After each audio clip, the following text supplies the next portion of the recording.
Bwana msikilizaji, tunazidi kusonga mbele katika sehemu ya 8 ya simulizi yetu hii na kwenda kwa jina la Nibaki na Wewe. Kumbuka katika sehemu ya 7 tulisha pale ambapo tumeona Inspector Kimba familia yake imeuawa kikatili sana mbele ya macho yake, na yote kwa yote ni kwa sababu aligundulika baadaye kwamba alishirikiana na Isa kuweza kumtorosha, na mbinu zote ambazo Isa zilikuwa zikimsaidia kuweza kuchomoka, hasa kutoroka kule hospitali na mengine yote ambayo yaliendelea, ilikuja kugundulika na wale watu wabaya kwamba Inspector Kimba ndiye ambaye alihusika katika njama zote hizo. Sasa ni kama amesaliti chama hivi. Sasa yaliyomkuta ndo hayo, familia yote imeteketezwa, mke na binti yake. Lakini upande wa pili pia tunakumbuka baada ya familia hiyo kuweza kuteketezwa, sasa matokeo yake ndo hayo, mke na mtoto wote wameangamizwa vibaya sana kwa kuchomwa moto. Lakini baadaye pia akatengenezewa kesi kubwa, kwa sababu yeye alikuwa ni afisa wa jeshi la polisi. Akatengenezewa kesi kwamba familia yake hiyo aliweza kuiua yeye mwenyewe kwa sababu ya wivu wa kimapenzi, jambo ambalo si kweli. Sote tunafahamu nini ambacho kinaendelea, lakini jamii imeambiwa hivyo, ikiwa ni mambo ya kutengenezwa. Uone sasa ni kiasi gani ambacho kundi hili la kigaidi lina nguvu kiasi gani katika jamii. Sasa upande wa pili pia tunakumbuka kwamba Isa bado yupo kule Songea kule, ilikuwa ni Mtwara Mikindani, yupo kule na anaendelea na harakati za kujifua akiwa chini ya yule mzee ambaye inasaidikika kwamba ni hatari sana kwa mapigano. Ni mzee ambaye ana mbinu zote za kimapigano na amewafundisha watu wengi sana. Sasa kipi ambacho kitakwenda kutokea? Walikuwa wametoka pale mjini wameenda porini zaidi, ambako mzee huyu alikuwa na nyumba yake akifichwa na ana binti yake huko.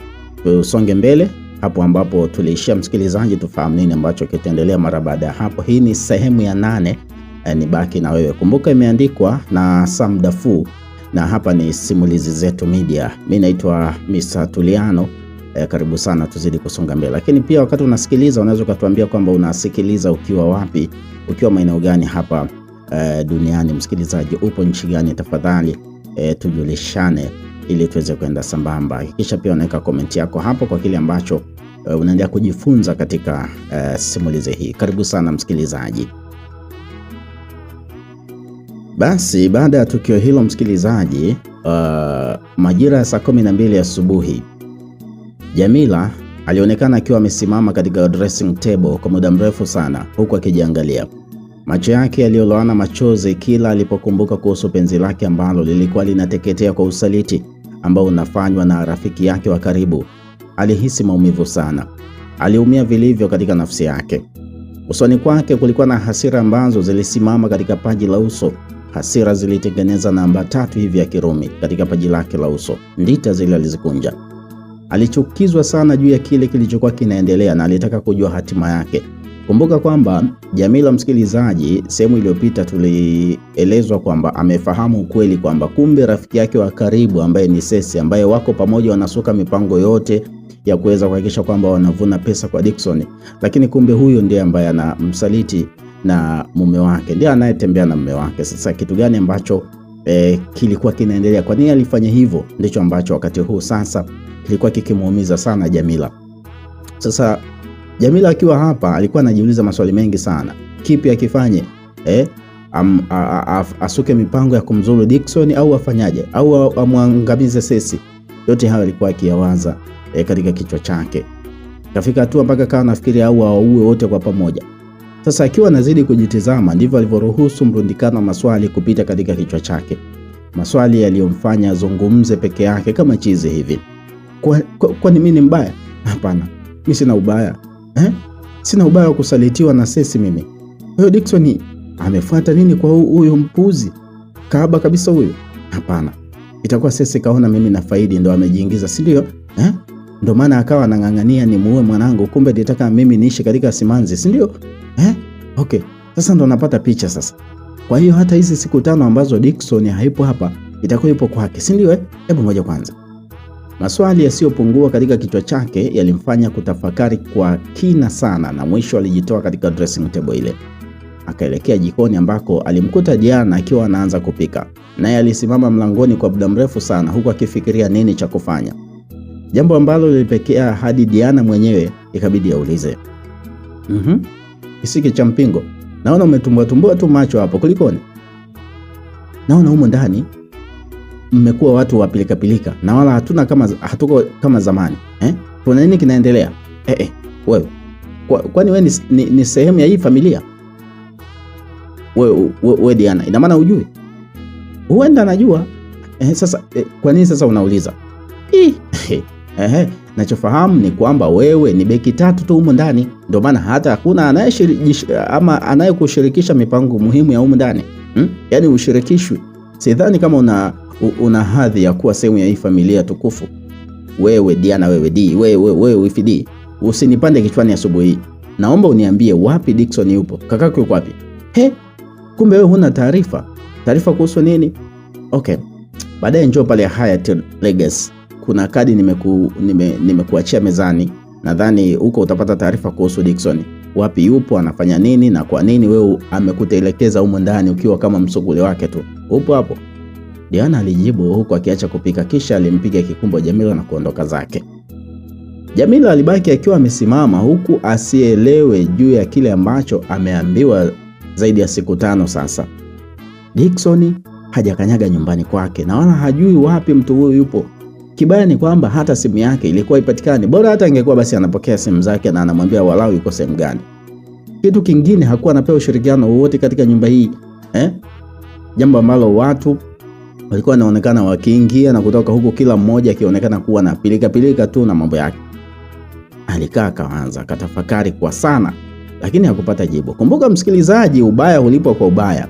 Yote mabaya ambayo ameyafanya Jamila huko nyuma, hasa kwa mume wake wa zamani Isa, nadhani sasa anaanza kuyapata. Sijui huko mbele itakuwaje, tuzidi kusonga mbele.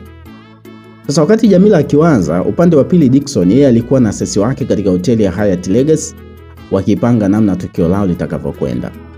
Anasema baada ya hapo tutakuwa saloni, then nini kitafuata? Kaambia binafsi mimi sijui na kusikiliza wewe tu kipenzi. Kwa hiyo wageni waaliko watakaa wapi? Unajua nini? Hii ni engagement tu. Sidhani kama kutakuwa na mambo mengi kama inavyokuwa kwa harusi. Hata kama kipenzi. Kwani unataka kuniambia kwamba hatutakuwa na wageni? Hapana.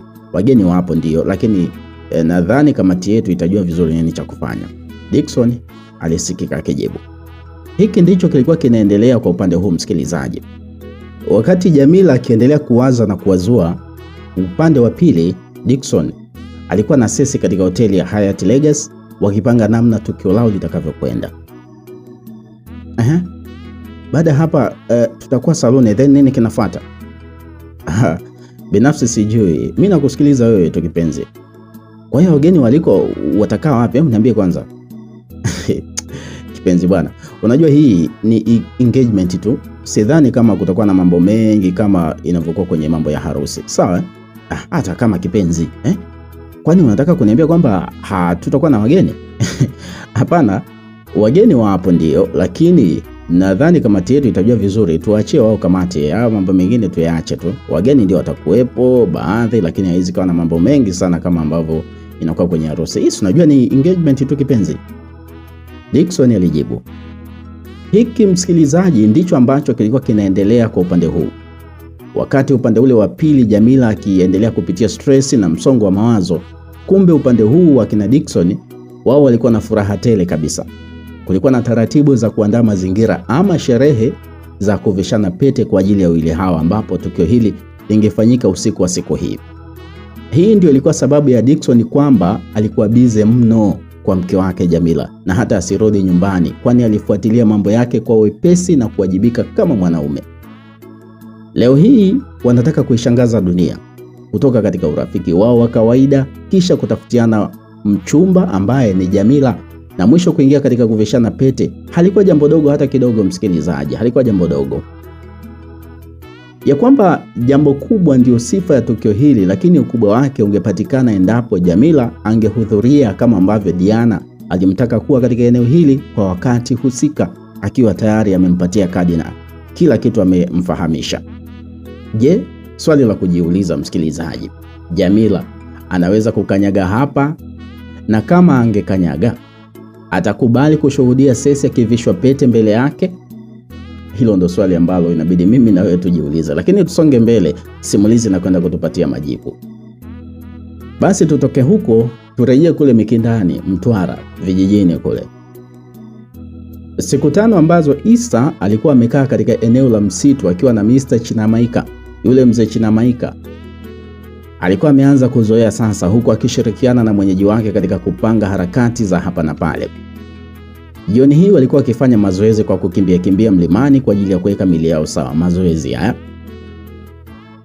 walikimbia kwa zaidi ya masaa 2 na sasa wamerejea nyumbani, ambapo Issa alikuwa akijipatia maji ya kuoga, ambapo yalikuwa ya uvuguvugu hivi yaliyoandaliwa na yule binti Leila ambaye ilikuwa ni binti wa mzee Chinamaika, huku mzee Chinamaika mwenyewe akiwa katika meza yake akitizama michoro mbalimbali ambayo ilikuwa katika daftari lake. Daftari hili alilitumia kama kitabu cha kujifunzia aina mbalimbali za mapigano. Nimekwambia hapo mwanzo kwamba huyu mzee ni hatari sana kwa mbinu zote za mapigano. Ni mwalimu wa walimu. Sasa mapigano ambayo mzee huyu alikuwa akiyapitia katika kijidaftari chake ni yale ya mbinu ambazo alipaswa kumpatia kijana Issa. Akiwa anaendelea kutizama, alikuja binti yake na kusimama kando yake. Alimtizama kwa sekunde kadhaa, akagundua kuwa huyu binti yake ambaye ni Leila alikuwa na jambo moyoni mwake. Alimuita, binti yangu, haya sogea hapa, njoo niambie. Leila alipiga hatua hadi mbele ya meza, kisha aliweka kitako katika kiti. Akamtizama baba yake ambaye baada ya sekunde kadhaa hivi akamuuliza, vipi binti yangu, kuna nini? Niambie. Akamwambia, samahani baba, mimi nataka kujua kuhusu Issa. Binti yangu, vipi? Kwa lipi? Hata sijui nianzie wapi, lakini nakuja. Basi nitakwambia baadaye tu, au nitamuuliza mwenyewe. Nitamwambia tu mwenyewe. Aka binti. Leila alishindwa hata kuzungumza kile ambacho alikidhamiria. Alijikuta akiondoka. Akiwa anaendelea kupiga hatua akizama katika eneo jingine la nyumba, alipishana na Issa ambaye alikuwa akitoka bafuni. Issa alikuwa kifua wazi. Pingili 6 katika tumbo lake zikajitokeza. Mabinti wenyewe mnaita six pack ndio hizo pingili 6 kifuani, tumboni. Sasa macho ya Leila yalitua katika kifua cha mwanaume huyu. Moyoni alijiambia, mwanaume wa ndoto zangu kabisa huyu nimempata. Nitahakikisha nafanya kila njia ili awe wangu. Nimeanza kumpenda huyu mwanaume. Huyu kaka jamani ananimaliza. Hebu mwangalia anavyoonekana jamani. Natamani nimwambie jinsi gani nampenda, lakini sijui atanikubalia huyu kaka. Lakini sijui vipi kama atanikataa, sijui itakuwaje. Naona aibu mimi. Hisia nzito alizokuwa nazo huyu binti kwa Issa, jambo ambalo lilimfanya mtazame sana. Issa aligundua kwamba anatazamwa sana na binti huyu. Alisimama na kisha akamuuliza, vipi, niko na sabuni kwenye masikio yangu? Hapana. Sasa kwa nini unanitazama hivyo? Unaniangalia kwa muda mrefu? Sorry. Nilikuwa nataka kusema kwamba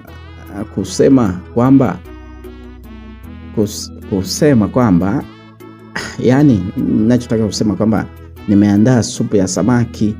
Kwa hiyo utakula? Nitakula. Mzee yuko wapi kwani?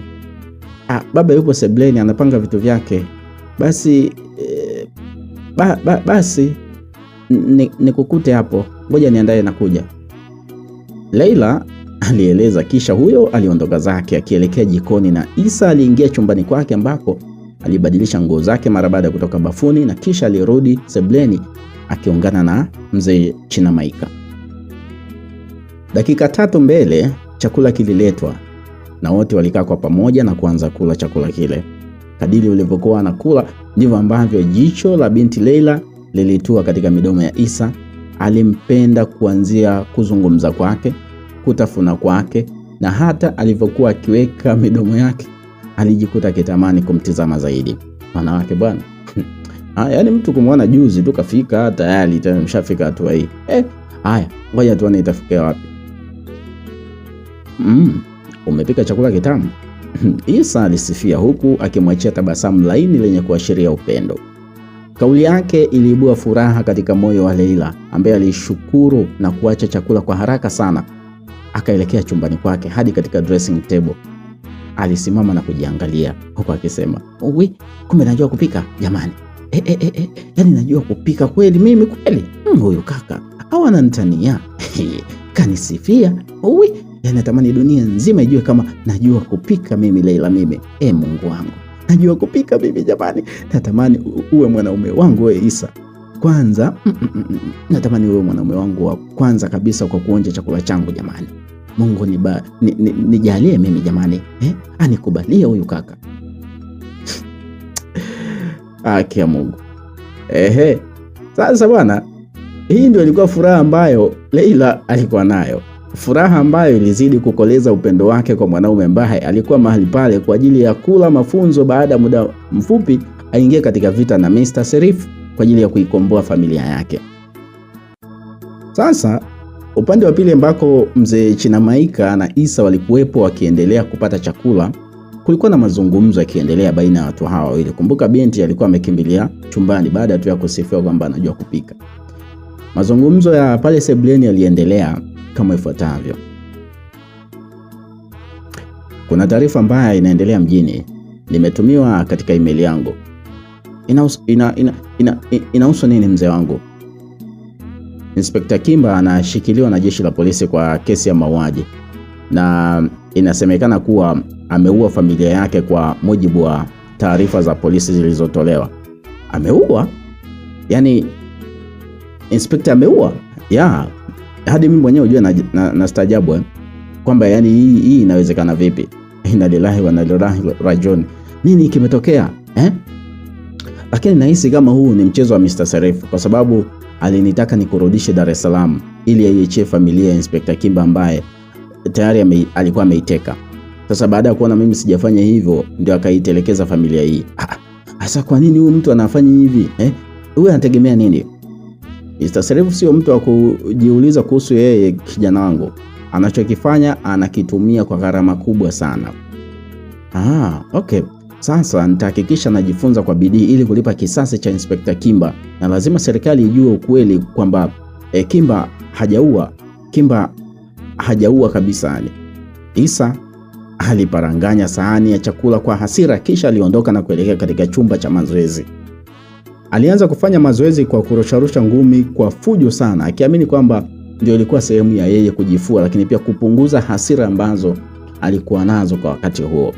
Alidhamiria kujifua zaidi na zaidi ili alipe kisasi kwa Mr. Serif ambaye ameongeza idadi ya watu wengi na wengine zaidi aliowaua katika maisha yake. Sasa bana, tunatoka huko tunarejea upande wa pili. Jioni ya saa 2 usiku hivi, Yusta alionekana akitembea kando ya barabara huku mikono ikiwa nyuma. Kumbuka huyu Yusta, ukumbuke vizuri kwamba ni nani. Huyu Yusta ni dada yake na Nadhifa ambaye ni mpenzi wake na Isa kwa sasa. Yusta alionekana pembeni akitembea kando ya barabara huku mikono ikiwa nyuma. Pembeni yake kulikuwa na Sajma, ambapo waliongozana kwa usawa na wote walipiga hatua moja baada ya nyingine. Sajma, kumbuka, ni shangazi yake na Nadhifa ambaye ni dada yake na yule mzee ambaye ni baba Nadhifa. Tuko sawa hapo Sawa. Sajma bana alikuwa akimsindikiza Yusta. Ni kama shangazi anamsindikiza mtoto wake, si ndio? Alikuwa akimsindikiza nyumbani kwa kuwa walikuwa tayari wameshafanya mazungumzo yao, wametembeleana na walikuwa waishi mbali sana kihivyo. Sasa wakiwa wanaendelea na safari, ndipo mazungumzo baina ya watu hawa wawili yaliendelea. Akaambia mama na baba wameshatangulia Marekani na inavyoonekana ni kuwa wamedhamiria hili. Sijajua tumejipangaje shangazi. Akaambia hivyo, najua kushtakiwa kwa Inspector Kimba bado kunaniweka katika wakati mgumu sana, kwa sababu yule alikuwa ni tegemezi kwetu, ndiye ambaye mipango yote alikuwa ananisaidia kufanikisha. Akaambia kwa shangazi, tutamwacha Nadhifa akielekea Marekani, maana zimebakia siku 3 tu aondoke. Sijui unafanyaje shangazi. Akaambia nazidi kuchanganyikiwa. Yusta akamwambia hakuna njia nyingine ya kulizuia hili, maana sitopenda mimi kuona mdogo wangu Nadhifa akielekea huko shangazi. Akaambia Mungu wangu, yani bado tunawaza hili la kufanya. Yani usione hivi mwanangu, bado nawaza. Akamwambia kwani kule ambako Isa yupo nini kinaendelea? Akamwambia mazoezi bado yanaendelea, lakini kwa sasa unaambiwa Ahmed analindwa na Sheikh Masudi kwa namna yoyote ile. Ili uweze kumfikia Ahmed na kumchukua Nadhifa, basi unatakiwa umpige kwanza Masudi. Umeona? Na kama unavyojua Sheikh Masudi ni sehemu ya uauaji hatari sana katika mji huu na katika nchi hii kwa ujumla, ambao hutumiwa kisirisiri katika hii nchi. Hakuna wa kumfananisha naye kwa sasa. Ni hatari sana huyu jamaa. Shangazi, mbona nitisha? Yani ni ngumu ndio, lakini akiweka juhudi huenda akaichukua familia yake Isa. Sidhani kama kwenye juhudi kuna kitu kinashindikana. Akamwambia anaweza, lakini anahitaji kujifua zaidi au imara zaidi. Lakini shangazi, kumbuka muda unaenda. Sasa kwa hiyo tufanyaje? Ukisema muda unaenda tufanyaje? Unajua namuwazia sana ndugu yangu, mdogo wangu Nadhifa. Anateseka sana kiasi kwamba hadi nakosa amani mimi moyoni. Najuta kwa nini nilisimama upande wao pale ambapo Nadhifa aliniambia, dada nampenda Isa, naomba umwambie mama anipe uhuru. Nilishindwa kusimama nyuma ya mdogo wangu, nikaa upande wa kina mama. Kumbe nilikuwa namharibia mdogo wangu. Haya ndo matokeo. Akamwambia Mungu aweze kukupa mtihani ambao anajua kabisa kwamba huwezi kumudu mwanangu. Lazima tu atamudu na kuvuka hili. Kwa hiyo jipe moyo. Sajma alimueleza huyo binti Yusta. Wakaruhusu kimya kipite kati yao, huku kila mmoja akitizama magari ambayo yalikuwa akiwapita kwa kasi. Miongoni mwa gari hizi kuna gari ambalo lilipunguza mwendo na kutembea taratibu kwa upande wa pili, kana kwamba lilikuwa linataka kusimama hivi. Walishindwa kulitizama gari hili kutokana na kuendelea kuzungumza ili kufikia mwafaka wa maongezi yao. Kwa hiyo kama Nadhifa akienda Marekani, nini kitafanyika? Maana anachanganyikiwa sana, ni shangazi. Swali ni je, Isa anaweza kwenda Marekani na kuishi kule hadi siku anampata Nadhifa na kuikomboa familia yake? Akamwambia nitawajibika katika kumsafirisha Isa hadi Marekani na kwenda kuichukua familia. Kabla hata hajamaliza kuzungumza, sauti ya risasi ilisikika. Kuja kutamaki, kilichotokea ilikuwa ni sehemu ya kilio kwa Yusta. Kilio cha mtu mzima ambacho husifika kuwa kuna jambo lenye kutisha na kuumiza limetokea. Mbele yake kulikuwa na mwili wa shangazi yake ukitapakaa damu. Lami ikaloana damu kwa muda mfupi tu. Haikuhitaji x-ray ili kujua kama katika kichwa cha Sajma kulikuwa na risasi. Basi ili kuhitaji kutazama katika paji lake la uso tu, ndio risasi ilipenya katika kichwa chake na kuondoa uhai wa mwanamke huyu. Msikilizaji, ghafla tu shangazi hivyo ndo kashauawa. Yusta hakuamini. Hakudhani wala kutegemea kama huu ndio ulikuwa mwisho wa shangazi yake katika hii dunia. Haraka sana ilibidi ampeleke katika hospitali. Majibu yalitoka kwamba Sajma amepoteza maisha, damu nyingi zimemtoka, licha ya madaktari wetu kufanya juu chini ili kumpatia matibabu, lakini tumeshindwa. Pole sana binti, kazi ya Mungu haina makosa. Taarifa hii ilimfikia Yusta ambaye alilia kama hana akili nzuri. Aliumia moyoni kuona mtu ambaye aliamini kuwa ndio angekuwa msaada pekee kwa Nadhifa na Isa anapoteza maisha katika wakati ambao alikuwa anamhitaji sana. Ile kwaje hadi anapigwa risasi? Hili lilikuwa ni swali kutoka kwa askari ambaye alikuwa akimhoji kama sehemu ya mashuhuda namba 1 kwa wakati ule. Siwezi kueleza, lakini tulikuwa tunatembea barabarani na tunaongea kawaida tu. Yani histori za hapa na pale. Tulikuwa tunapanga mipango yetu. Yani tunaongea hivi, ghafla nasikia mlio wa risasi. Halafu siwezi kueleza.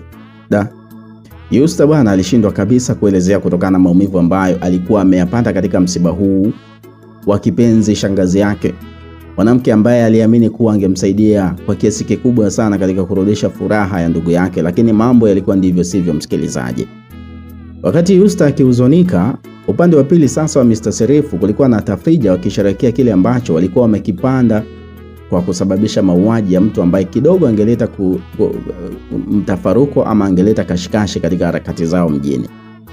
Waliondoa uhai wa Sajma na sasa wanajipongeza.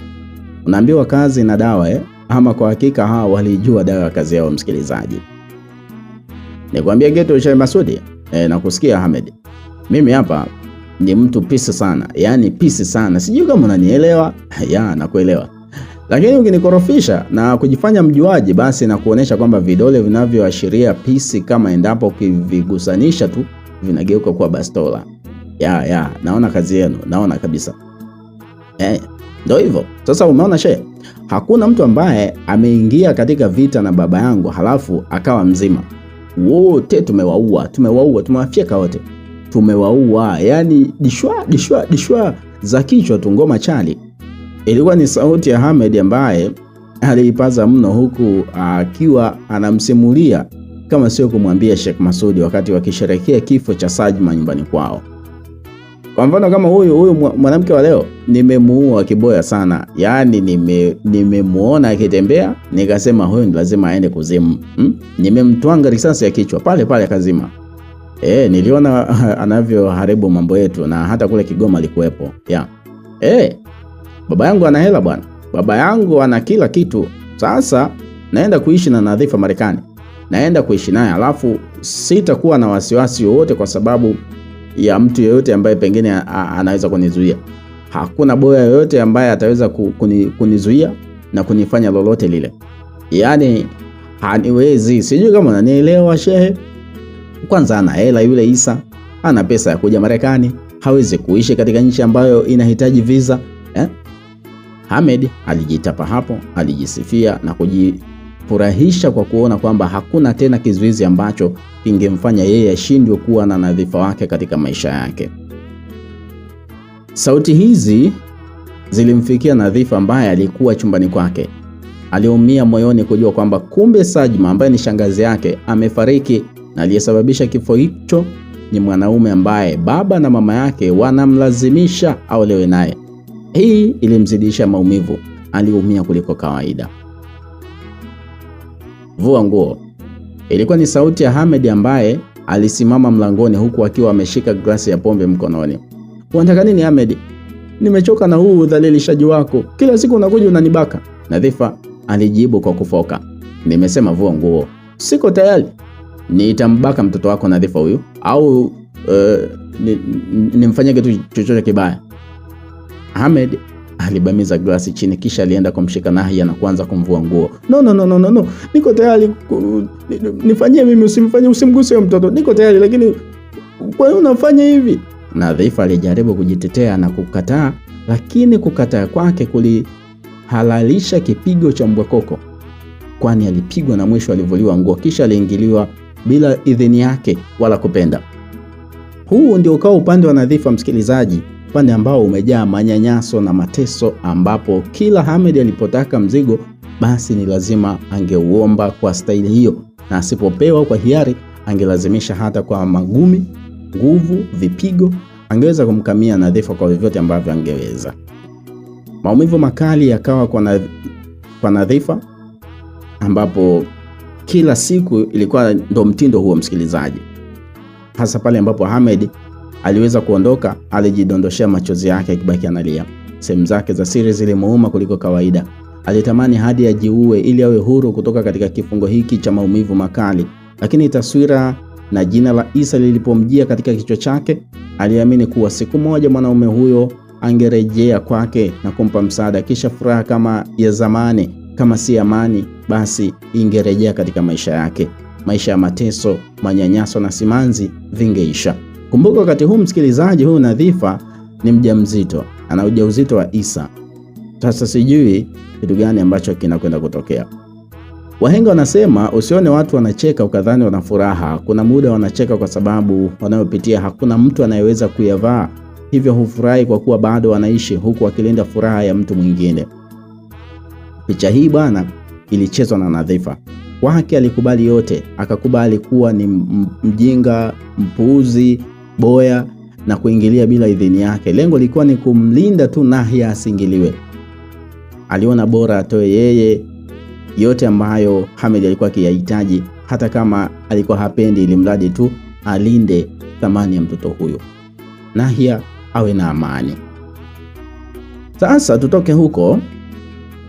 Katika chumba kidogo ambacho kilitumiwa kama jiko ama sehemu ya mazoezi, kulionekana vyungu kama 4 hivi vikiwa na maji ambayo yanatokota huko katika moja ya chungu hicho, ukiwa na Mr. ama Mzee Chinamaika pamoja na Isa ambao walikuwa wamesimama kwa mbele. Wote waliweka umakini katika maji yale ambayo hayakuacha kuchemka ipasavyo. Msikilizaji, haya ni maji ya moto ambayo unatakiwa kila siku uwe unaweka mikono yako kwa zaidi ya dakika 5. Huyu mzee mazoezi gani haya? Mr. Chinamaika alimwelezea Isa ambaye alikuwa amesimama katika chungu kikubwa ambacho kilikuwa na maji yakichemka kana kwamba yanatakiwa kuwekwa maji ya ugali. Si unaelewa yale maji ya ugali, msikilizaji? Haya, usiku huu walikuwa katika mwendelezo wa mazoezi kama sehemu ya kuimarisha miili yao, na sasa Isa anafundishwa mazoezi magumu ya kuimarisha mwili wake. Lakini wewe mzee, unaona kabisa maji ya moto, mimi nawezaje kuweka mkono dakika 5 wewe mzee? Isa alihoji huku akiweka mkono wa juu. Mvuke uliompata uliloanisha sehemu kubwa ya kiganja chake, na si kuloanisha tu, ulimchoma kabisa. Hii ikamthibitisha kwamba yale maji hayakuwa ya kutaniwa, hayakuwa maji ya kimasihara ama kufanyiwa masihara kabisa. Ni kweli ni maji ya moto ndio, lakini mimi naweka kama hivi. Aliutosa mkono wake mzee huyu na kukaa kwa dakika 10 bila hata kutoa. Yaani yeye anashangaa dakika 5. Yule mzee aliweka mkono ukakaa kwa dakika 10, msikilizaji, imagine.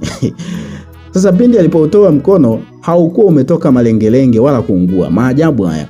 Hakukuwa na tofauti kati ya kabla ya kuweka na baada ya kuweka. Isa alibaki akimtazama mzee huyu, akawa anashangaa. Hakuamini kama kweli kile ambacho anakiona ndicho kinachoendelea. Aliuliza, "Wewe mzee mchawi nini? Wewe umewezaje kufanya hivyo?" Akaambia, "Ngome ni mchezo wa hisia kijana wangu. Ili adui yako umpige, basi unahitaji kuwa na hisia kila unaporusha ngome yako." Ni kweli kabisa. Hata mwalimu wangu alinifundisha hivyo, lakini hii style yako ulikuja nayo hii ni balaa. Akaambia, "Sasa wewe kijana, fanya hivi, vuta hisia. Ondoa mawazo mabaya katika kichwa chako kuhusu maji haya kwamba ni ya moto, sija naunguza. Hayo mawazo yote yaondoe kichwani mwako. Ondoa dhana kwamba yatakuunguza, iondoe kabisa. Kisha weka mkono wako. Utaona namna ambavyo utakavyokuwa." Sawa? Alieleza Mr. Chinamaika, kisha alimpisha Isa ili kufanya kile ambacho alikuwa amemweleza. Isa alifanya kama alivyoambiwa, lakini kilichotokea mzee, ilikuwa ni kama mtego. Aliruka kijana wa watu kwa maumivu makali mno ambayo alikuwa ameyapata. Mkono wake ulibadilika rangi na nusu ya marengelenge yalipatikana katika mkono. Leila aliyekuwa akiwatazama aliangua kicheko cha chini chini. Kicheko hiki kilikata mara baada ya kukumbuka kuwa anamcheka mwanaume ambaye anampenda, anahisia naye. Mwanaume wa ndoto zake ambaye anatamani amuoe hata kesho yani. Baba yake alimuona akamuita kwa kumwambia, "Wewe unatakiwa kumfundisha huyu hadi kesho asubuhi au ameshajua." Mzee Chinamaika aliondoka katika eneo lile, kisha alibakia Leila na Isa. Hii ilikuwa ndio nafasi ambayo Leila alikuwa akiitafuta kwa muda mrefu, yani apate muda wa kuzungumza ama kumtizama Isa kwa ukaribu pindi wakiwa wawili, yani face to face. Nafasi ilipopatikana alijikuta akimtizama sana Isa usoni. Moyoni mwake ukawa na tabasamu nzito sana. Alijikuta akimfundisha kwa hisia sana, hisia ambazo zilikuwa na upendo wa dhati katika moyo wake. Kuna muda unatakiwa unavumilia mapigo ya adui yako, ndio maana unajifunza hii. Sawa Isa? Sio kila unapopigwa basi wewe unalalamika. Hapana, unatakiwa uwe umegangamala, umekomaa, hata kama ngumi itauma kiasi gani. Sio jambo rahisi ndio, na sio jambo rahisi kuweka mkono katika maji ambayo yanachemka tena yapo jikoni, lakini ukiwa na uvumilivu unaweza kufanya hivyo. Sasa naomba mkono wako. Isa alitoa mkono na kumpatia Nadhifa ambaye aliushusha na kuusogeza katika shavu lake. Akafanya kama anaukumbatia hivi. Isa akadhani kuwa huenda ilikuwa ni sehemu ya mazoezi, kumbe bwana mwenzake alikuwa na jambo lake. Anaonekana ana joto huyu, Leila alijiambia moyoni, kisha alimuomba Isa kufumba macho huku akimtaka kuvuta hisia chanya kuhusu maji yale. Yaani asifikirie kwamba maji yatamunguza, yatamfanya kitu kibaya. Afikirie tu kwamba hakuna chochote kibaya ambacho kitatokea. Isa alifanya hivyo. Kilichofuata kilikuwa ni kuweka mkono katika maji yale, msikilizaji, anayotokota. Kwa mara ya kwanza Isa aliweza kutua mkono wake katika maji yale kwa dakika 1, lakini alitoa na kuugulia maumivu. Leila Alimpuliza Isa kama sehemu ya kumpoza maumivu, kisha alimtaka afanye tena na tena. Haya ndiyo yalikuwa sehemu ya mazoezi kwa wakati huu msikilizaji. Sehemu ya mazoezi ambayo yangedumu hadi pale ambapo jua lingechomoza. Endapo Isa angefuzu hatua hii, basi wangeingia katika hatua nyingine, yani hatua inayofuata ambayo hiyo ndio ingekuwa ngumu zaidi ya hii. Sasa bana, turudi upande wa pili. Sherehe ya kuvishwa pete kwa mrembo Cecy ilikuwa imepamba moto, huku wageni mbalimbali wakifika katika ukumbi. Diana pamoja na mama yake walikuwa wamefika, huku wakikaa mbele kabisa. Hawakuacha kuangaza kulia na kushoto kama wangemuona Jamila, lakini haikuwa hivyo. Macho yao hayakuona kitu. Hii kafanya hadi mama Dickson kuuliza, huyu mchawi atakuja kweli? Nimempa kadi na akasema kwamba atakuwa hapa, sasa sijajua kama atakuja ama la. Diana aliongea na kumtupia macho MC ambaye alikuwa akiwatambulisha wageni mbalimbali ambao walikuwa wakiingia katika ukumbi ule. Kwa hiyo umemwambia kwamba atakuja huko kwa sababu gani? No, sijamwambia na nimempa samani, kuna mtu anakuita. Ilikuwa ni sauti ya mhudumu ambaye aliingia na kuingilia mazungumzo yale. Diana alisimama na kuongozana na mhudumu ambaye alimfikisha hadi nje ambako alikutana na Jamila akiwa amesimama. Alienda kusimama mbele yake na akamuuliza, "Kwani umesimama hapo? Sio unaniuliza nini? Kwa hiyo huku kuna nini? Hebu niambie kabla sijaingia. Niambie kwanza." "Wewe una shida na Dickson?" "Ndio, kwani ndio ipo huko?" "Yaani wewe naye, unaulizia chupi katika dela na wanawake wabuza bwana?" Chefu. Sasa wewe si unijibu jamani, mpaka unizodoe wewe hivi. Bwana wewe, kama unaingia ndani ingia, na kama uingii rudi ulikotoka. Tusisumbuane. Diana alijibu kwa jazba huku akigeuka na kuelekea ndani. Hii ilimfanya Jamila kujiuliza mara mbili kama aende ndani ama abakie mahali pale hadi pale ambapo atakapojiridhisha ndo aingie. Alianza kupiga hatua 2-3, lakini mbele yake alipita mwanadada ambaye alikuwa amependeza kidogo. Alimsimamisha na kumuuliza, "Na wewe umekuja katika hii tafrija?" "Ya, niambie." "Ni kweli ni birthday ya Dickson?" "Birthday? Jamani, au we dada, ina maana wewe hujui umekuja hapa pako mfika hapa hujui kinachoendelea?" "Nimeona napewa kadi ila sijajua kuna nini." Pole. Yaani ni kwamba Dickson na Cecy wanavishana pete ya uchumba leo. Siku si nyingi watafunga ndoa hawa." "Unasemaje wewe?" Jamila itatamaki. "Ulikuwa ni wewe dada, mbona umeshtuka? Mbona sikuelewi wewe? Ina maana hujui kinachoendelea hapa?" No. Kwa hiyo Dickson yani Cecy yuko wapi?" "Kwani vipi wewe shosti? Mbona sikuelewi? Hebu uniondokee mimi." Yule mwanamke alijibu, kisha huyo aliondoka zake. Moyo wa Jamila kiukweli msikilizaji ukafumuka. Hakutaka kuamini wala kukubali ama kukubaliana na kile ambacho alikisikia. Maana lilikuwa ni tukio la ghafla sana. Kwake alifahamu kwamba huenda humo ndani kungekuwa na tukio la birthday ndio, lakini habari alizokutana nazo mlangoni zilimstajabisha sana. Hasira zikampanda vilivyo. Moyoni akala kiapo kwamba kama kile anachoambiwa ni cha kweli, basi jambo lolote baya lingeweza kutokea akishaingia humo ndani. Alipiga hatua hadi ndani. Maskini Jamila. Laiti kama angejua kuwa ndani kila sehemu kuna picha ya Cecy na Dickson wakiwa pamoja, tena picha mbalimbali zaidi ya 10, basi asingethubutu kuingia. Unaambiwa ukumbi ulipambwa kila kona msikilizaji, kuanzia mashariki hadi magharibi, kusini hadi kaskazini. Kulikuwa na picha za watu hawa wawili. Moyo ukamuuma. Alikuwa akitembea kwa kusita hivi huku akitetemeka mno. Macho yake yakaangalia picha moja baada ya nyingine huku akizihesabu. Katika maisha yake aliwahi kupigwa na vitu vizito ndio ambavyo vilishtua sana moyo wake, lakini hili lilizidi kumuumiza moyo wake zaidi kuliko matukio mengine yote.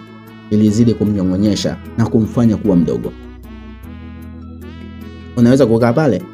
Ilikuwa ni sauti ya mhudumu ambaye alimuongoza sehemu ya kukaa. Macho ya Jamila yakatua katika sehemu ile. Ilikuwa ni meza ya wazi ambayo ipo pekee, imetengwa ikiwa na kiti kimoja tu, wakati meza nyingine zikiwa na viti 6. Ni meza yake tu ndio ilikuwa na kiti kimoja tu pamoja na baadhi ya vyakula, bila kusahau chupa za pombe. Kufikia hatua hii, Jamila alifahamu kuwa ametengwa. Yote yanayoendelea yamepangwa. Kufika kwake kumepangwa, siti yake imepangwa, kila kitakachotokea hapa kimepangwa. Amenyanyaswa na hapa ndipo hasira zilimpanda, lakini hakuwa na jinsi, ilibidi akubali kwenda kukaa katika eneo lile kama ambavyo alikuwa ameambiwa. Kitendo cha kukaa tu, ilisikika sauti ya MC ikisema, kawaida ya wachawi, wanafiki na visokoro kwinyo hujitenga bwana. Nani mchawi humo ndani? MC hii ilifanya kuwa wote katika ukumbi mle kumtizama Jamila. Naye aliona aibu. Haraka sana alitoa simu yake na kuanza kucheza, kwa maana kuichezea simu yake kama sehemu ya kutoa aibu yake. Kidogo hivi kufanya hivyo iliweza kumtoa katika aibu ile. Ukumbi ukarudisha macho kwa MC ambaye alisema, muda wa kuingia kwa vipenzi vyetu umefika, kila mmoja asimame wakati tukiwakaribisha. Kila mmoja alisimama isipokuwa Jamila tu ambaye alitoa leso yake akaweka juu ya meza. Macho yake alianza kudondosha chozi moja baada ya jingine. Hii ilifanya MC kusema kwa sauti nyingine iliyojaa unafiki ndani yake, mbona mapema? Ndio kwanza hata mabusu hawajapigwa bwana. Ukiona mabusu si utatoa mvua ya machozi wewe? Tazama ulipokaa, kama utadhani ni mtu kumbe lichawi kupitiliza. Jamani, huyu MC amepangwa nini? Bwana Jamila akajua hili ni dongo lake kabisa. Haraka sana alijinukia na kutaka kutoka katika eneo lile, lakini alishikwa mkono na mhudumu akimtaka aendelee kusalia katika eneo lile kwa ajili ya kushuhudia tukio. Naenda toilet mara moja, niache. Jamila alijitetea. Chezea moyo kufukuta wewe. Ni hatari msikilizaji. Sasa ndani ya dakika moja tu tayari Kojo ilikuwa katika sehemu zake. Kojo anataka kutoka msikilizaji, kwa wale machache tu ambayo ameyashuhudia. Sijui huko mbele itakuwaje. Bwana, wakati Jamila anaelekea toilet kwa ajili ya kujiweka sawa, ndio muda huo ambao mambo ukumbini yalikuwa bulbul, yametaradadi. Wanawake wanaobandika kope wangekuambia mambo yamenyooka kama rula. Mambo ni mwake, utamu kunoga hadi kisogoni. Unaambiwa tafrija ilizidi kupamba moto msikilizaji. Nyimbo mbalimbali zinazomkejeli mpenzi wa zamani zilisikika. Nyimbo za maex, si mnazijua hizo? Basi ukumbi mzima zilitawala. Kuanzia Shuu ya Aslay, DX ya Harmonize, Hani ya Zuchu na kadhalika. Zilisikika kila sekunde msikilizaji, hadi pale ambapo MC aliwakaribisha wahusika wa tukio lile ambao waliingia ukumbini wakiwa wamepambwa na kupendeza vilivyo. Wageni wote walisimama na kuwapigia makofi kutokana na namna ambavyo walikuwa wanameremeta msikilizaji. Jamila akiwa toilet alisimama katika kioo kwa muda mrefu sana huku akijitizama. Sio kwamba alipenda kusimama katika eneo hili, la hasha, bali kichwani kulikuwa na mawazo mawili, kama abakie toilet hadi pale shughuli itakapoisha ama atoke nje. Uso wake uliloana machozi ambayo yalimdondoka kila sekunde. Hivi ni wapi mimi nimemkosea Dickson? Ina maana ameshindwa kuchagua adhabu sahihi ya kuniadhibu zaidi ya hii? Kweli Dickson? Alizidi kujiuliza. Machozi yalipoongezeka katika uso wake, alifungua maji na kusafisha uso wake. Akajiambia huku akijitazama katika kioo, kwa nini naumia? Si wameona wapo sahihi bwana. Jamila, wewe ni mzuri bwana. Acha kulia. Ndio, wewe ni piskali bwana, unaweza kutoka na mwanaume yoyote hapa nchini. Mtazama shape lako, si umeona ulivyonoga? Sasa kwani kuna umuhimu wa kuumia? Hapana, sina huo umuhimu bwana. Mimi ni Jamila, nitabaki kuwa hivyo na kama sitobadilika. Ngoja nikaangalie nini kinaendelea. Maneno haya yalimtia nguvu na mwisho aliingia tena ukumbini na kwenda kukaa katika sehemu yake awali. Basi akiwa mahali hapa, alikuja mmoja wa wafanyakazi wa Dickson aitwaye Matilda ambaye alikuwa kama secretary hivi pale kazini kwake. Akavuta kiti na kukaa pembeni yake. Wote wakatupia macho kutizama katika ukumbi ambako zoezi la kuvishwa pete lilikuwa linakaribia. Nilitegemea kwamba wewe ungekuwa ni sehemu ya watu ambao wangeolewa na Dickson, kwa sababu mara kadhaa alikuwa anakuita Hani, Boo, sijui Sweetie, majina mengi mazuri. Hebu niambie nini kimetokea? Huyu Matilda aliuliza. Wewe Tilda, nikwambie kitu? Niambie tu. Vitu vyote fanya, lakini sio kukubali kupokea ushauri kutoka kwa rafiki yako ambaye unamwamini sana. Unamwamini sana alafu yeye hana maisha mazuri, lakini ana tamaa tu za maisha. Kwani kuna nini Shosti? Wewe acha tu. Nachukia marafiki mimi. Nachukia wanaume. nachukia pia hii dunia. Jamila alijibu, lakini machozi hayakuacha kumdondoka. Ilibidi atoe kitambaa na kufuta machozi yake. Kisha akaendelea, nachukia kila kitu sasa. Kwa nini mbona unaongea maneno haya mazito wewe? Hebu niambie. Unajua hapa mjini?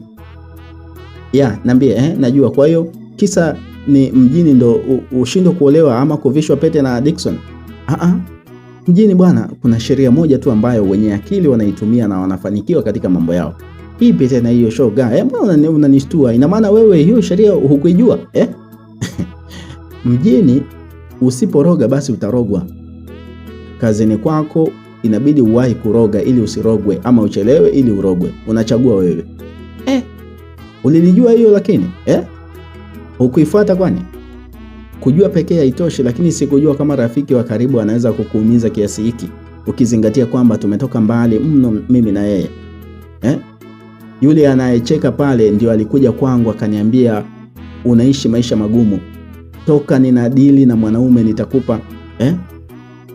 Kwa maana akanishawishi mimi nitoke kwa mwanaume wangu Isa ili nije huku mjini niweze kufanya mpango wa kuwa karibu na huyu mwanaume ambaye ni Dickson. Nikamwacha mume wangu kisha kuja kwa Dickson. Sio mume wangu, hadi mtu wangu wa karibu tu ambaye ni kama maji kwangu, yani mtoto wangu wa kumzaa, nilimsaliti. Nilimwacha kisa tu ushauri wake. Lakini wapi? Aliniaminisha kila kitu kwamba tutapata pesa, toka matajiri. Kila kitu aliniaminisha rafiki huyu. Kumbe sikujua kwamba hatupaswi kupanga mipango yetu ya maisha na watu wanaoitwa marafiki, hasa hao wasiofanikiwa ambao nao wanajitafuta kama sisi. Hatupaswi kabisa. Leo nimeamini kuwa urafiki na unafiki umetofautiana herufi moja tu. Sio, unanielewa? Herufi moja tu kati ya urafiki na unafiki ni R na N tu. Watazame wanafuraha, wanafuraha, si ndio? Jamila aliweka kituo, lakini nguo yake ililoana machozi. Kisha alimtaka Matilda watizama kina Dickson ambao walikuwa na tabasamu kwa mbele.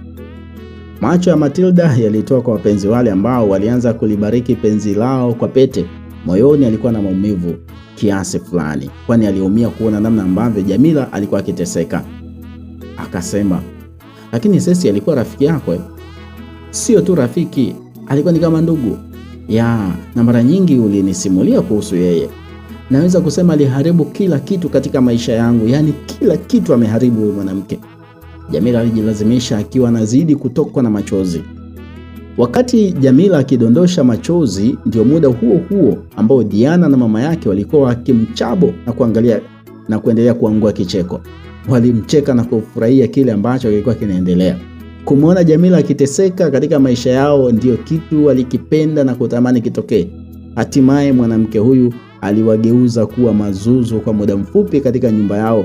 Sasa hivi anadondosha machozi.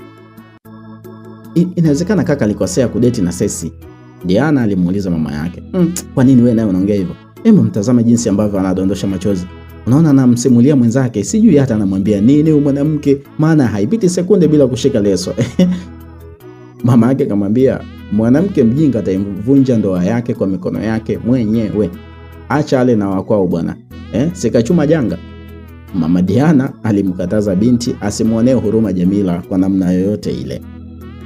Sasa huu ndo ukawa upande wa maisha ya amani kwa mama Dickson. Yeye alikuwa anafurahi sana hayo maisha. Kwake aliona kuwa ni haki kwa Jamila kupitia kipindi hiki kigumu katika maisha yake, kwani kila kitu amekichuma yeye mwenyewe. Wakati mama Diana akiongea na binti yake, ndio muda ambao Dickson alipata nafasi ya kuzungumza kabla ya kumvisha pete mpenzi wake mpya. Alipopewa kipaza, kwanza aliutizama ukumbi kuanzia kulia hadi kushoto, mashariki hadi kusini, kisha akasema, mabibi na mabwana ambao mmehudhuria katika hafla hii, kwanza asanteni sana kwa upendo wenu, lakini pia asanteni kwa kujali uwepo wangu katika maisha yenu, kwani na imani kila mmoja ameacha shughuli yake na kuja hapa. Huu ni zaidi ya upendo. Awali ya yote nitambue uwepo wa watu wangu wa muhimu ambao ninaweza kusema ni kama ndio wamefanikisha hadi sherehe hii kufanyika. Maana bila wao kusingekuwa na sherehe yetu. Kwa kwanza nimtambue mama yangu kipenzi, Bi Dina Magwaya, kwa mchango wake mkubwa katika malezi yangu, masomo yangu hadi usimamizi wangu wa kampuni zangu. Bila huyu mimi nisingekuwa hapa. Asante sana mama yangu. Mama, naomba simama. simama uwapungie mkono na watu wakuone. Aliweka kituo. Mama Diana alisimama kisha akapunga mkono, kila mmoja alimshangilia huku MC akiweka nakshi za hapa na pale katika kunogesha kabla ya mama huyo kukaa chini. Kisha Dickson aliendelea tena kwa kusema, lakini pili, naomba nitambue uwepo wa dada yangu kipenzi, last born wetu katika familia yetu ambayo tumezaliwa wawili tu, yani mimi na yeye. Kipenzi cha mimi, binti ambaye hata nikiamshwa saa 9 usiku na kuulizwa unampendea nini huyu ndugu yako, basi nitakujibu kwamba napenda ucheshi wake, uchangamfu wake, alivyo tu kivuruge, yani vile anavyokuwa reli. Mimi nampenda sana mdogo wangu Diana. Diana, naomba usimame watu wakuone. Diana kwa maana Dickson aliweka kituo. Ukumbi ukapata kumuona Diana ambaye alisimama na kuwapungia mkono huku MC akishindilia nakshi kama kawaida, kama ilivyo kawaida yake kabla ya Dickson kuzungumza tena kwa mara ya 3, akitambulisha kwa kusema, sasa huyu wa sasa hivi sio kwamba ana mchango mkubwa kwangu, bali ni mtu ambaye anaweza kusema bila yeye nisingewaita hapa kwa wakati huu ndugu zangu. Bila yeye nisingekuwa hapa kwa ajili ya kumvisha pete mpenzi wangu ninayempenda na kumthamini kwa sasa kwa kila kitu. Huyu ni mfanyakazi wetu wa ndani, yani beki 3 au dada wa nyumbani. Huyu ndio alinikutanisha na sisi jamani miezi kadhaa nyuma. Kisha nikampenda na mwisho nikarizia kumvisha pete. Kuna baadhi yenu mnamjua kwa sababu alishawahi kufanya kazi pale ofisini kama co-CEO, kwa maana ya msaidizi wangu pale katika makampuni, kabla ya kumpeleka katika kazi za ndani pale nyumbani. Na hii ilikuwa ni kutokana na ufinyu wa akili yake. Nisingependa kumaliza maneno kwa sasa. Jamila, naomba usimame na watu wakupungie mkono. Dickson alipiga kituo huku akimtazama Jamila. Kumbuka amemuita kwa jina la Jamila. Mwanzo alikuwa anamfahamu kwa jina la Margaret, lakini hapa ukumbini kamuita kwa jina la Jamila.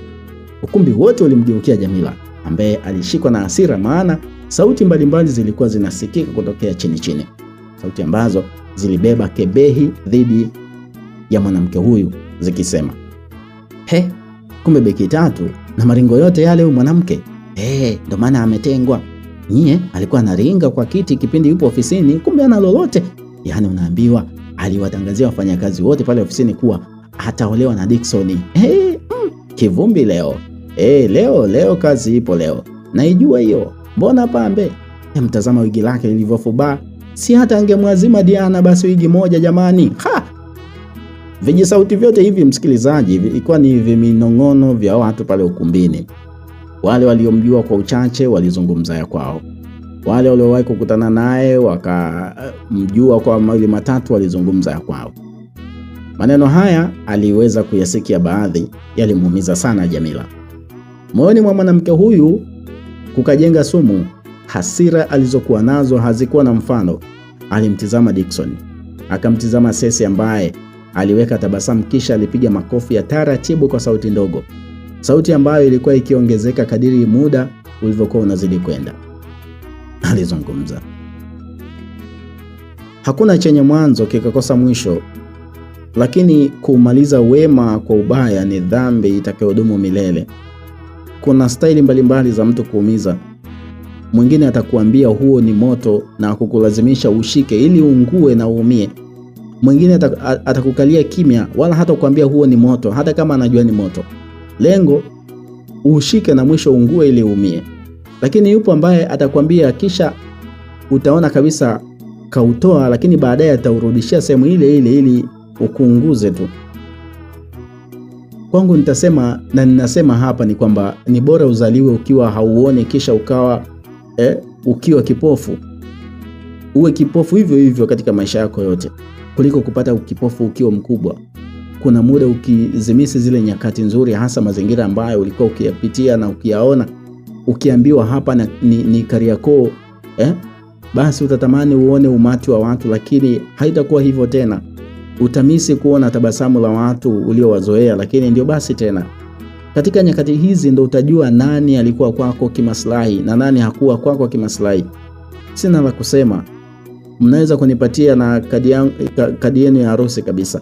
Inshallah nitahakikisha kwamba nitakuja ili nione mlivyopendeza kama ilivyokuwa hivi leo. Jamila aliweka kituo hapo, lakini nguo alizovaa, kitambaa ambacho alikuwa amekishikilia kililoana machozi kama kawaida. Hakuna kingine ambacho kilimfanya kudondosha machozi zaidi ya maumivu ya usaliti ambao aliushuhudia mbele yake msikilizaji.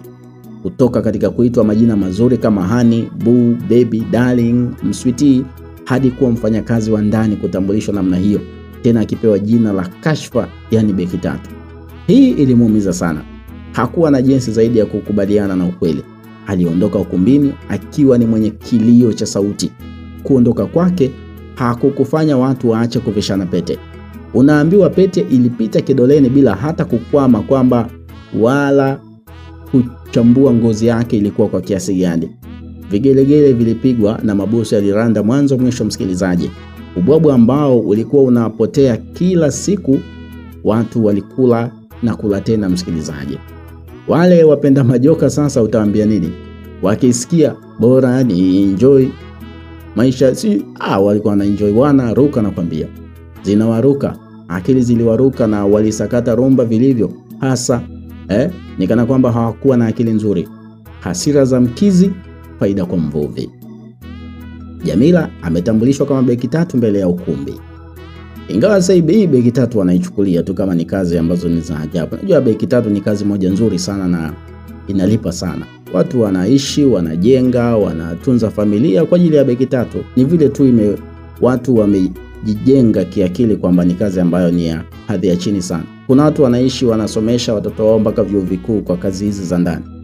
Au mnasemaje jamani? Nakosea? Bwana. Haya, tuendelee. Ama kwa hakika msikilizaji, Dickson na Sensi waliona faida iliyotokana na kukasirika ama kususa kwa Jamila. Sasa bana, baada ya pale Jamila aligeuka kuwa chizi wa mapenzi msikilizaji, muhanga wa usaliti mbele ya Dickson. Mtu ambaye hakuiona thamani ya maisha katika saa ambazo alikuwa anazipitia. Tembea yake ikawa ya kusuasua sana, kuona kwake kukao kwa makengeza mno. Moyo wake ulisukuma damu kwa shida, huku mapigo yake yakienda kasi kuliko kawaida. Kidonda kibichi cha kusalitiwa kiliweka ndimu, kiliweka spiriti, na sasa kinamtafuna vilivyo. Maumivu ambayo aliyapata kwa siku hii hayakuwa na mfano wake. Aligeuka kuwa sehemu ya wanawake ambao walijutia kila sekunde waliowahi kuipoteza katika maisha yao. Aliumia mno, akaumia akilini na hata katika ngozi yake. Basi akiwa katika taksi akirudi nyumbani, kichwa chake kilirudisha matukio yote yaliyotokea muda mfupi uliopita. Yakamdondosha machozi zaidi na zaidi, yakamuumiza zaidi na zaidi msikilizaji, huku akibana midomo ya chini na kukunja ngumi kwa hasira. Alijiinamia kwa muda mrefu katika siti, huku akiangua kilio cha chini chini, hali ambayo ilifanya hadi dereva taksi amuulize kama anajisikia vizuri ama la. Vipi dada, unajisikia vibaya? Hapana, niko sawa. Upo sawa wakati nakosikia unalia? Nachukia. Kwani watu hubadilika hivi? Dadangu, hebu ngoja nikwambie kitu kimoja kuhusu watu kubadilika. Iko hivi, kutokukubali kwamba umesalitiwa ni kosa la kwanza ambalo litakuumiza zaidi. Sawa? Hivyo ili usiumie, basi unatakiwa kukubali usaliti na kuachana na hao wasaliti. Kama hilo halitoshe, ni kwamba muda wowote lazima uwe tayari kupokea mabadiliko kutoka kwa mtu uliyemzoea ama unayemwamini bila kukwaruzana naye. Kufanya hivi kutakuwa ni sehemu ya busara, tena busara ya kiwango cha juu kabisa. Kwani ni kawaida kwa binadamu kubadilika katika ulimwengu. Hatuwezi kuwa sawa. Huenda watu watatubadilisha, mazingira yatatubadilisha, ama sisi wenyewe tutabadilika kutoka tabia moja kwenda nyingine ili tuwe huru tu. Kwa hiyo usimwamini mtu kupita kiasi. Watu ni feki siku zote. Yule dereva aliacha kumwelezea Jamila, akamtazama kupitia kioo chake cha mbele. Aliona Jamila akifuta machozi, kisha alisema, "Nimegari safari ya kwenda nyumbani." Lakini dada, roti yako inasema na kupeleka Masaki. Najua, lakini siendi huko. Naomba unipeleke kitambaa cheupe. Nipeleke kitambaa cheupe huko. Jamila isisitiza. Na dereva hakuwa na jinsi, alifanya kama ambavyo alikuwa ameambiwa. Alibadilisha roti kutoka kule ambako alikuwa anakwenda hadi Tabata. Walipofika alimwacha Jamila, naye aliendelea na mitikasi yake kama ilivyo kawaida yake. Kwa mwendo wa mtu aliyechanganyikiwa, Jamila alipiga hatua hadi katika kaunta, akaweka makazi hapo kabla ya kuagiza pombe za 200,000 hivi na kuanza kunywa. Atamaliza kweli huyu? alikuwa ni mhudumu ambaye alimuuliza mwenzake huku wote wakiwa wanamtizama Jamila. Sifahamu. Kikubwa ni kwamba kalipia bwana. Anaonekana kuwa na stress. Hebu mwangalia anavyokunywa kwa fujo. Mapenzi jamani, atakuwa mapenzi tu. Alishangaa mhudumu yule. Sasa bana, tutoke huko. Majira saa 12 asubuhi alionekana Isa akiwa amelala kitandani huku akiupiga usingizi vilivyo. Alikuwa amechoka kutokana na usiku kucha kuingia katika mazoezi ambayo yalimfanya mwili wake uhitaji pumziko nzuri sana. Akiwa anaendelea kukong'ota usingizi, aliingia Leila katika chumba chake na kusimama kando yake. Alisimama kando ya kitanda huku akiwa na dawa ambazo zilikuwa katika boksi. Akamtizama Isa kwa muda. Tabasamu lilikuwa katika uso wa mrembo huyo kila aliporuhusu uso wake umtizame Isa. Alijiona na bahati sana kukutana na mwanaume wa ndoto zake, lakini kumwambia kama anampenda ndio kitu ambacho alishindwa. Alimtibia Isa katika mkono wake kwa kumpaka zile dawa, kwani jana usiku alikuwa ameumia wakati wakiwa katika mazoezi yale ya kuweka mkono katika maji ya moto. Alipomaliza alimtizama usoni, akazidi kuchanganyikiwa. Alibaki akijisemea moyoni, siku moja nitamwambia nampenda. I hope utanikubalia na tutafunga ndoa Isa. Kauli hii ilimfanya kuondoka na kuelekea nje ambako alimkuta baba yake akiwa anafanya mazoezi. Mzee China Maika alipomuona binti yake alisimama. Akajua kwamba kulikuwa na jambo ambalo anataka kuzungumza naye. Alimpa umakini Leila ambaye alisema, jana tumefikia pazuri lakini mikono yake ina malengelenge. Nimetoka kumpatia dawa pia. Okay, akiamka utaondoka naye kwenda msituni kuchuma ile dawa ya mitishamba ili aweke katika mikono yake. Sawa baba. Kauli hii ilimuondoa Leila katika eneo lile, kisha alienda ndani ambako alipika na kuandaa chai hadi alipomaliza. Basi bwana, muda wa chakula ulipofika, Isa alikuwa tayari amekwisha kuamka. Walikula pamoja na sasa wanajiandaa kwenda msituni kwa ajili ya kuchuma mitishamba ambayo ingetumika kama dawa kwa ajili ya kumtibia mwanaume huyo. Wakiwa njiani, Leila alianza kumdadisi Isa kwa kumuuliza maswali, kwa maana viji maswali viwili vitatu hivi, akisema, baba ameniambia kwamba unatafutwa na ndio maana upo huku. Ni kweli? Ni kweli, na nipo kwa ajili ya kulipa kisasi. Kisasi? Kisasi gani tena? Ni siri yangu. Sawa, wewe nifiche tu. Si unaona vizuri? Hapana, yani nafanya hivi ili kujilinda mimi zaidi. Kwa hiyo niamini.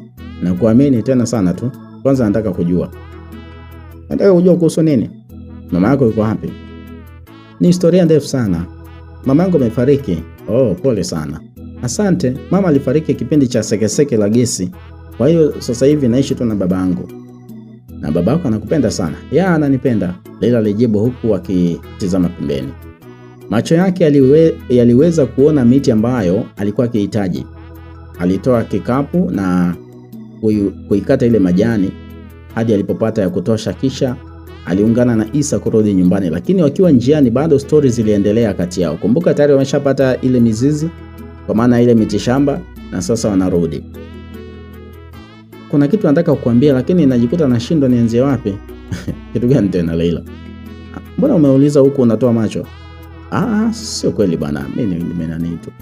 Sawa. Leila alivuta pumzi nzito ndani yake. Alijua kwamba kitu ambacho anakwenda kukiongea kingehitaji ujasiri wa juu sana katika ukisema. Pia kingehitaji kufikiriwa, maana ni kama kujidhalilisha hivi. Hasa wewe fikiria msikilizaji, mwanamke unamtongoza mwanaume. Mambo gani hayo? Hakuwa na jinsi. Nguvu ya upendo ambayo alikuwa nayo katika moyo wake mbele ya mwanaume aliyopo kando yake ilimpaswa kusema jambo hili, kwa sababu alijua akichelea atakuta mwana si wake. Bora aseme tu linalomsokota moyoni mwake. Basi bwana, akasema, mimi ni binti mzuri sana, tena sana, hadi inafikia hatua nakaa katika kioo najiambia mwanaume atakaye nioa atafaidi mno. Uzuri wangu unafanya watu wengi wanipende na kunitazama pindi ninapokuwa naongozana na baba kwenda mjini. Kama hilo halitoshi, mimi nina kitu ambacho wanaume wengi wanakitaka kutoka kwa mwanamke. Nina huruma, huruma kwa mtu yeyote yule. Na kingine ni kwamba nimebarikiwa kuwa na akili bila kusahau usikivu. Lakini yote haya hawezi kunifanya Leila niwe bora bila uwepo wa mwanaume wa ndoto zangu. Nasikia binti anavyojibrand hivyo. Umesikia jamani? Binti anajibrand. Na nyie mchukue nondo hapo jamani.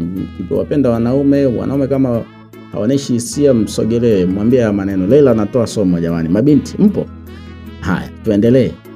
Leila anaendelea kujibrand bwana. Anasema mwanaume ambaye nitampenda kuanzia leo hadi kesho, nitampenda mpaka nafika kaburini.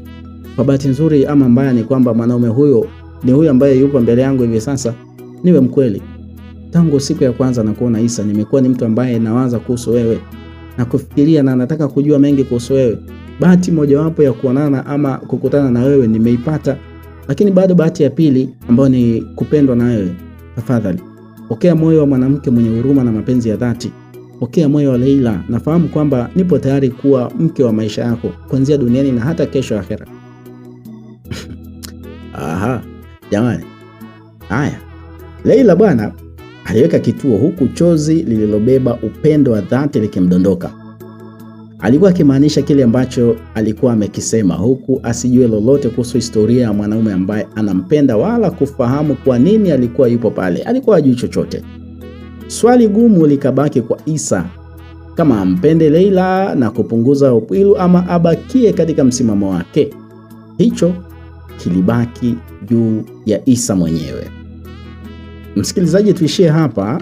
Nikwambie kwamba hii ilikuwa ni sehemu ya 8. Tukutane sehemu ya 9 tufahamu nini ambacho kitaendelea. Isa atamkubalia binti huyo ambaye ni binti wa mwalimu wake, master wake wa sasa wa mapigano.